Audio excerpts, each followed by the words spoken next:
All right, today we're going to bring an extended arm for any kind of thing that you want to set up. You could set up lighting for your studio light, and I'm going to show you what I have. This is my second one. My first one actually holds a studio light, if you guys can see that. A spotlight, pretty much, that's what it is. This is the older version. We got ourselves a new version, which is right here. And they do give you some bolts, so you can actually set them up to. These are not for drywall. These are actually for concrete, all right?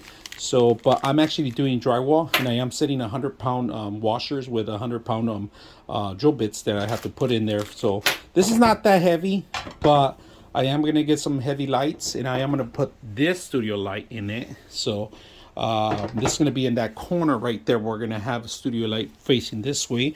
Like the options I said that it has, as it is an extension that you can remove and set up in the front or in the back. It's optional, and you could grab from either way. So that's another thing I like about that. The hand is extendable. It's a long extension. We're going to set it up, and we're going to show you how it looks. Look how long it is, the light. I extend it. I'm actually adding the weight on the top, all right? And this is the longest the actual light can go, the extension can go with the light. I could put the light in the front, but I'm going to put more weight in the front. That's what I'm trying to avoid. So this is looking really good. I'm going to zip tie the light, short it up. I don't need that much lighting in here. That is super bright. But if I ever want to film, and this is my table that I'm going to be filming. Look at that. Look at guys. Shadow free, almost.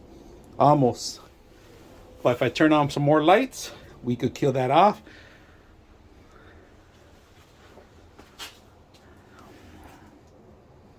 Hope you guys enjoy the video.